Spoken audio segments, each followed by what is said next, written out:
hasn't allowed it to happen. Now, for those of you that may be wondering why there's a professional wrestler wearing a catcher's-like chest protector in the ring, let's go. Gino off the ropes, and Sasha connects! And wait a minute, here comes the Dynasty. What the hell? Oh, come on! Referee with his attention diverted. It's a street fight. Pillman rolls him up. Back into the crossface. Pillman taps. Pillman taps. Davey.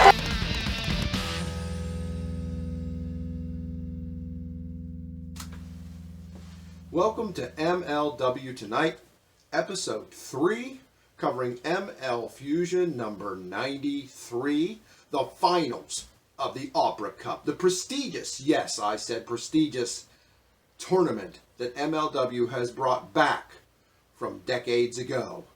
Folks, I said prestigious because that's where MLW will take this, because that's what MLW does. They take conceptions, they take ideas, and they turn them into all the rage. They turn them into wrestling done right. I'm the wrestling snob, Adam Lavelle, your host for MLW Tonight. Let's take a look at Fusion number 93. We kicked off with a great package, as you saw, as the opening montage of this episode of MLW Tonight, talking about the Opera Cup and its history and how they have brought it back to the forefront of professional wrestling. Great stuff there. And we're going to see a battle of the Hart Foundation as Davey Boy Smith Jr. takes on Flying Brian Pillman Jr. in the finals to decide the first winner of the Opera Cup in decades. But that's not how the show kicks off. Not in the ring, anyway. In the ring, we get a battle for the Major League Wrestling Middleweight Championship as the newly crowned champion Myron Reed of Injustice takes on a member of Strong Hearts from the land of the rising sun, El Lindemann. This is going to be a terrific matchup. I believe a first-time matchup. I'm not completely certain on that, but the research I was able to do before kicking off the recording of this show, I couldn't find a matchup between these two before. So this will be a first-time matchup for a championship, a prestigious championship in the middleweight title of MLW. Now the question is, why is Myron Reed wrestling in a chest protector? He has his reasons, he has his excuses, if you will. It just comes down to, do you buy them? Well, Major League Wrestling buys them at this point, as Myron Reed and his Injustice buddies, his compatriots, Jordan Oliver and Koto Brazil, insist that Major League Wrestling simply doesn't care about them, is not out for their best interests, and wearing a chest protector, a baseball-style catcher chest protector, say that 3 times real fast, is something they have to resort to. Just one of the things they're going to have to do to protect themselves while wrestling in the shark-infested water, their words, their actions, their behaviors of Major League Wrestling. So he's got sort of an unfair advantage, but it's something that the league has apparently signed off on because he's definitely working with this chest protector on in this match and going forward. Now, El Lindemann, as I mentioned earlier, part of the Strong Hearts, is world-renowned. He's wrestled all over the world. He's not a very tall guy in stature, but he is very strong and very proficient within the middle of that ring. But so's Myron Reed. Myron Reed is sneaky good. When you first see Myron Reed, you might not suspect that he's as good as he is, but he's very good. Same way with his compatriots, Jordan Oliver and Koto Brazil. 2 excellent professional wrestlers. As a matter of fact, I believe we're going to see in the future a 6-man matchup between Injustice and Strong Hearts. And that is definitely going to be good. But again, we got a singles match for the middleweight championship. Now, this is Myron's first defense of this title. And what a big defense it is against a new opponent, for a very experienced opponent. And it's something that I believed that Injustice would probably have to resort to their bag of tricks to win in the end. But they did not. After an excellent matchup, a great opening match to this program, it saw Injustice leader Myron Reed cleanly pin El Lindemann in the center of the ring for the 1-2-3 to retain his middleweight championship. Now, folks, what does that tell you? That tells you that Myron Reed and Injustice has to be taken seriously. You can't just see them as these punks that break the rules and do anything to stay on top whenever their leader can capture a title like the middleweight championship and retain it against someone like El Lindemann. You got to watch Injustice going forward, folks. They're a big deal, and they are a little bit underrated, I do believe. So let's keep an eye on Injustice as we move forward. Now, next up, we had an interview from Alicia Atout sitting down with Flying Brian Pillman. This is a very nice interview. Nice chair setting, backstage segment. Looked really nice. Reminded me of the old Magnum TA interviews that he would give before he would face Nikita Koloff back in the days. For those of you in my age bracket that can remember such a thing. But no, this also showed us that Brian Pillman is a much better babyface, to use some insider terms. He's a much better good guy than he is a bad guy, as he is a heel. He just, again, we talked about this last week, so I don't want to continue to, gloss over or recap everything we did last week, but Brian Pillman's not a great heel. He doesn't come across as believable. Here, he was very believable. He was very sympathetic. He talked to Alicia Atout how when he was attacked by Injustice last week, as we saw last week, and suffered a separated shoulder, that surgery had been advised. He had been advised to get surgery, probably because you loosen up those ligaments, you bust that shoulder up, as I again shared with you last week that I did many years ago. It's never the same.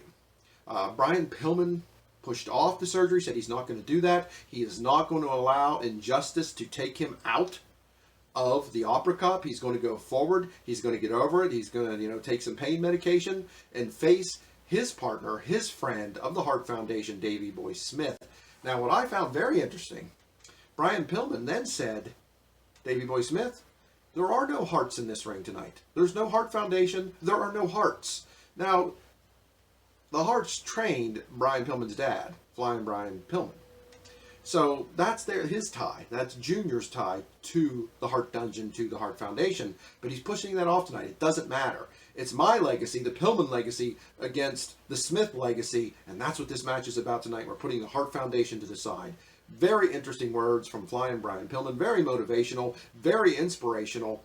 Look, MLW has done wonders for the career of Brian Pillman Jr. And I took a shot at him last week. I'm not happy that he's looking to leave Major League Wrestling for the greener grass of, something else he can do, if you understand what I'm saying. But look, it's his life. He can do what he wants. This is going to be a great matchup. This was a great interview. MLW has made Flying Brian Pillman. He thanked them for everything they've done for him, but I don't know if he went far enough. Flying Brian Pillman, if you're watching this, if you're within the sound of my voice, son, you need to do more than thank them. They put you on the map. They made you as big as you are. And the Opera Cup finale, the very first one against Davey Boy Smith Jr., when are you going to do something this big again? I'm not going to say never, but wow, you should appreciate this moment, my friend. Great interview here. Tells Injustice that he didn't take him out, as I mentioned. Again, just leaning back quickly to our opening matchup. Injustice can be very underhanded, very sneaky, attacking Brian Pillman, trying to take him out so Coto Brazil could get slotted in his place as an extra for the Opera Cup. Didn't get the job done, but they can win clean against El Lindemann, but at the same time, in an attempt to advance one of their members' careers, try to take out a guy, try to injure him. It's ridiculous. But they didn't get the job done. Brian Pillman denied surgery. He's going to move forward. We will see this finale. Then we got a quick promo from Mance Warner warning Jimmy Havoc. Coming up next week, which I'm going to be honest, not my favorite style of match. No roped barbed wire match between Mance Warner and Jimmy Havoc. And Mance Warner basically appearing here, telling Jimmy Havoc he's going to take him out. It's going to be the end of him, what have you. We'll talk about that next week. Much to my chagrin, because really I'm not into this barbarism. I'm not into this barbaric matches. I want to see classic stuff like the Opera Cup. But hey, we got to feed you guys. We got to sprinkle a little of the food onto those who just love this hardcore nonsense. And you're going to get plenty of it next week when Mance Warner takes on Jimmy Havoc in a no-rope barbed wire match. Ridiculous, in my opinion. Then we got another quick promo from the one and only King Mo of MMA fame. Lots of accolades in the mixed martial arts world coming into MLW here. He challenges, just flat out challenges, the winner of the Opera Cup. He wants Davey Boy Smith Jr. or Flying Brian Pillman Jr. Whoever wins, he wants to face him. Not only that, this guy goes so far as to insult Jacob Fatu, one of the best world champions in the world of wrestling today. And if you don't agree with that, just, click my program off and go watch cartoons. You know, just not worth your time. King Mo insults Jacob Fatu, telling him to stop covering his stretch marks on his stomach with his big shiny belt because he'll take it off of him. Big words, King Mo. Big words, my friend. I got to give you credit for having balls for days, as Arn Anderson said about Jim Cornette. It looks like King Mo is in that camp too. We'll see where that goes down the line.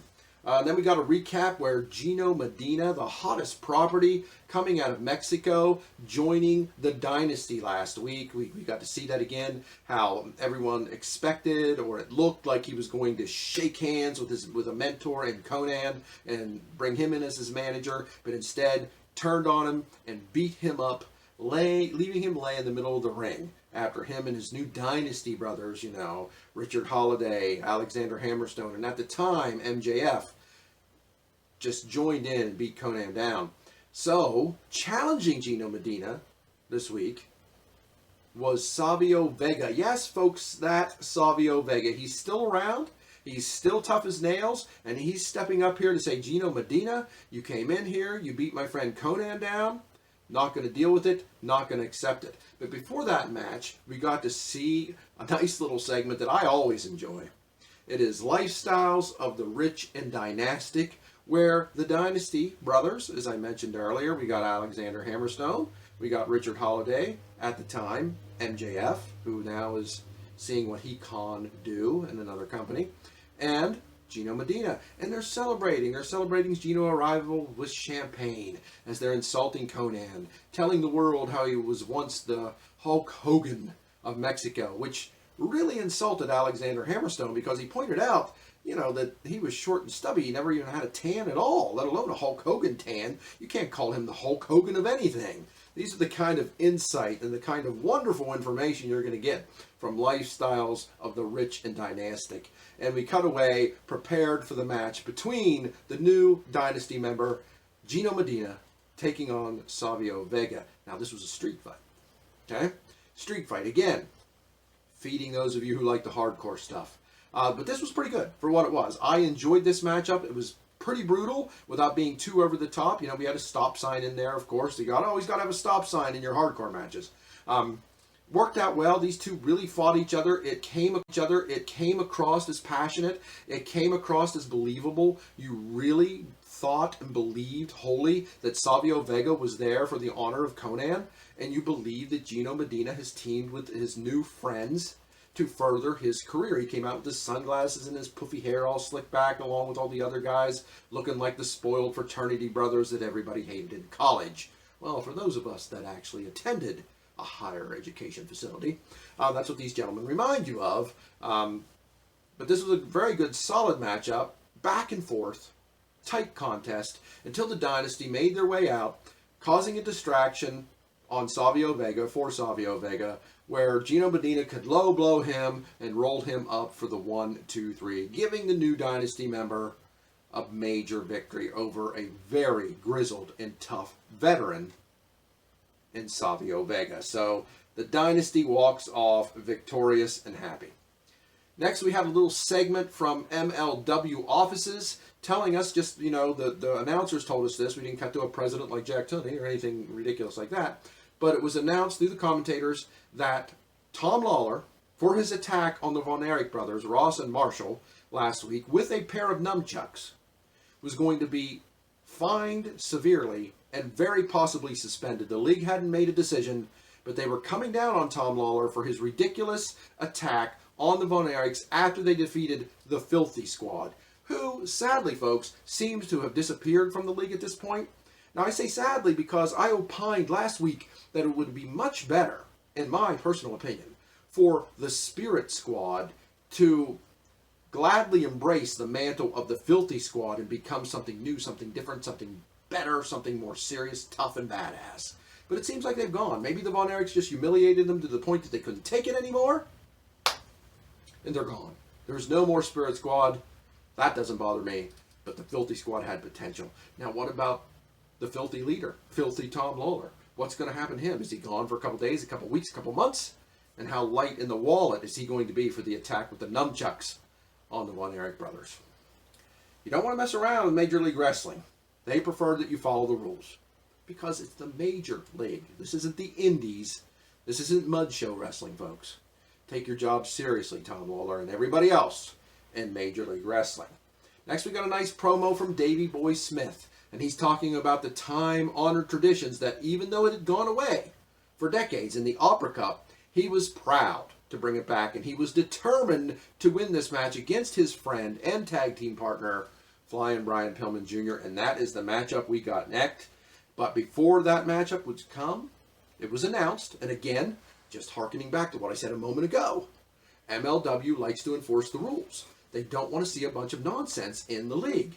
So they announced that removed from the building, barred from the building for this match was Injustice, Myron Reed, Jordan Oliver, and Koto Brazil.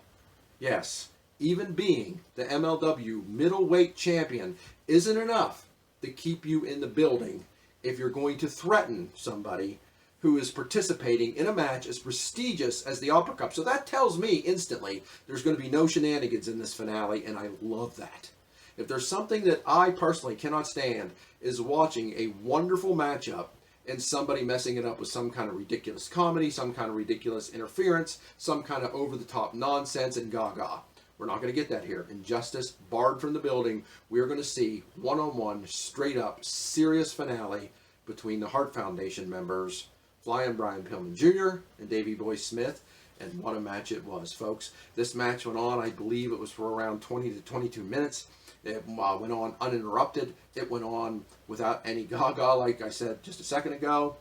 These two were very tightly matched up, which was shocking. Shocking because, look, I like Brian Pillman Jr. I wish he would stay in MLW. It's clearly the best for him in regard to actual wrestling. But he's not on Davey Boy Smith's level, not yet. He's just not.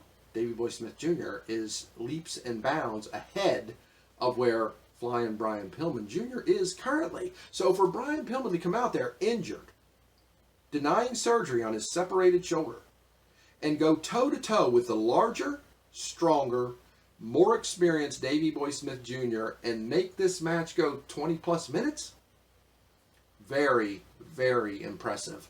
And there's no way you can knock Flying Brian Pillman Jr. for coming up on the short end of the stick, as Davey Boy Smith Jr. gets the win here, gets the Opera Cup, proudly displays it. He's going to take the heritage of that back home to Canada, and it's a big, giant deal. Davey Boy Smith on the top of the world in Major League Wrestling here with this big victory. Brian Pillman not hurt at all with a loss. He's not hurt at all. He showed, he beat Timothy Thatcher, for crying out loud. And then he went toe-to-toe with Davey Boy Smith Jr. after being jumped by Injustice and injured. Remarkable matchup here. Two of the biggest faces in MLW at this time. Again, when they were healing it up with Teddy Hart, it didn't work. Didn't come across as legitimate. Here we got, and it's hard to do a babyface versus babyface match, but MLW can do things that other companies just can't because they know how to produce these things. They know how to put them together, and that's what we saw here. Congratulations to Davey Boy Smith Jr. What's next for him? Will it be King Mo? Will he get his wish? Will he get his shot at Davey Boy Smith Jr.? What about Alexander Hammerstone, who lost a match to Davey Boy Smith in the Opera Cup, wanted to shake his hand, but was stopped by Richard Holiday? Will he want a rematch against Davey Boy Smith Jr.? I know it's a match the world would like to see, that's for sure. We don't know exactly what's next for Davey Boy Smith Jr., but let's take it one day at a time. Let's take it one MLW tonight at a time, and we'll see where Davey Boy Smith Jr. goes going forward. Thank you for joining me again this week. I have kept this show within 20 minutes, it appears. Hopefully I didn't talk too fast in an effort to do that. I appreciate you tuning in. I appreciate the subscriptions. We don't have a ton right now, but we're getting there. I appreciate MLW for putting us over on their social media. Thank you very much to MLW and Court Bauer, to Alexander Hammerstone and Selena De La Renta and Richard Holiday and all those who have supported us here. Please, before I go, check out the MLW fan page. We're going to link to it right down below here. Group page on Facebook. I am one of the moderators there. Many MLW roster members belong to it. Comment. Check them out. You'll find me there. They will speak to me there, maybe ask questions, say what you like about the show, and throw that in the comments down below as well. Thanks to Sam Chavez for coming in and doing the edits for me on this with music and graphics and such. I'm working on learning that not because I don't appreciate Sam, but because I really would like to take care of myself one day without having to rely on someone else. But anyway, that's our show for this week. This is MLW Tonight. I'm the wrestling snob, Adam Lavelle, and we'll see you next week for Major League Wrestling